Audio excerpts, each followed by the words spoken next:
અમદાવાદમાં વરસાદે વિરામ લીધો છે। 4 દિવસ વીતી ચૂક્યા છે, પરંતુ પાણી ઓસરવાનું નામ છે તે નથી લેતા। આ દ્રશ્યો ગુમામાં આવેલી ઋષિ પાર્ક સોસાયટીના છે કે જ્યાં હજુ સુધી પાણી જે છે તે ભરાયેલા છે। પાણીનો નિકાલ જે છે તે નથી થતો અને તેના કારણે આ તમામ સ્થાનિક લોકો જે છે તે પરેશાનીનો સામનો કરતા નજરે પડી રહ્યા છે। મહત્વનું એ પણ છે કે આ પાણી ભરાય છે, પાણી ભરાવાના કારણે લીલ પણ જામી ચૂકી છે, જેના કારણે લોકોને આ મુશ્કેલીનો સામનો કરવાની નોબત જે છે તે આવી રહી છે। તમે જોઈ રહ્યા છો કે પાણીમાં લીલ વળી છે, પડી ગયા છે અને તેના કારણે હવે ફ્રેક્ચર પણ થયું છે। આ પ્રકારની સ્થિતિ અમદાવાદવાસીઓ જે છે તે ભોગવી રહ્યા છે અને અમદાવાદવાસીઓ પાણીથી પરેશાન થઈ રહ્યા છે। ત્યારે સ્થાનિક લોકો પણ આપણી સાથે છે, તેમની સાથે વાત કરીશું કે તેઓ શું કંઈ કહી રહ્યા છે અને કેટલા દિવસથી પાણી છે, અગાઉ ક્યારે પાણી ભરાયું હતું અને આ સ્થિતિનું નિરાકરણ ક્યારે આવે તેમને શું લાગે છે? સાહેબ, અમે આ 20 વર્ષથી આ સોસાયટીમાં રહીએ છીએ,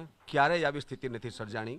આ વર્ષે પહેલા વરસાદથી 1 ઇંચ પાણી પડે ત્યારથી આવું પાણી ભરાય છે। ગટરો ચોક છે, ચેમ્બરો જામ છે અને બધા કોર્પોરેશનના અધિકારીઓને ખબર છે, બધા જ વસ્તુ છાવરે છે અને અમે લોકો ગયા શનિવારથી સતત આ સ્થિતિ ભોગવતા રહીએ છીએ।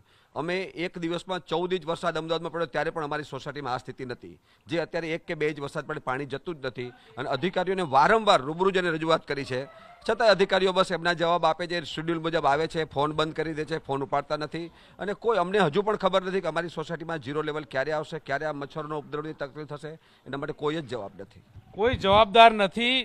સ્થાનિક લોકો જે છે આ વરસાદમાં અહીંયાથી પાટો આવ્યો છે, તેમની સાથે વાત કરીશું। આ ક્યારે આવ્યો છે અને શું થયું? એટલે અહીંયા પાણી ભરાયેલું હતું અને એમાં અહીંયા આગળ લીલ થઈ ગઈ હતી, એટલે એકદમ હું બહાર નીકળવા ગઈ ને એટલે લપસી પડી ને તો આ મને 1.5 મહિનાનો ફ્રેક્ચરનો પાટો આવ્યો, કાંડામાંથી જ ફ્રેક્ચર થઈ ગયું છે। એટલે આ બધી લીલ, આ બધું પાણી ભરાયેલું લીધે રહે છે ને એના લીધે બધી લીલ થઈ ગઈ છે અને એના લીધે જ હું લપસી પડી અહીંયા જ ઘર આંગણે।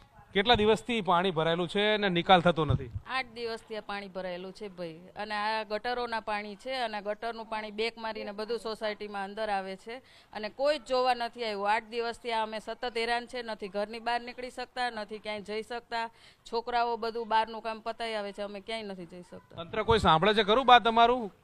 સાંભળ આવે છે પણ તંત્ર શું કરે? આમાં નાના બાળકો કંટાળી ગયા છે, ઘરમાં રહેવું પડે છે, બીમાર પડે છે, કોઈ આનો ઈલાજ થાય તો બને તો એટલું કરો। કેટલું સાચવવું પડે બા? અમારા જેવાને તો આજ મારી 75 વર્ષની ઉંમર છે સાહેબ, હવે હું પડી જાઉં તો મારું કોણ કરે? ખાટલામાં પડું તો। કેટલા દિવસથી પાણી ભરાયેલું છે અને કેટલા લેવલથી ઉતરી રહ્યું છે? થોડું ઉતર્યું છે, બહુ નહીં ઉતર્યું, ઘૂંટણસામાં પાણી હતું।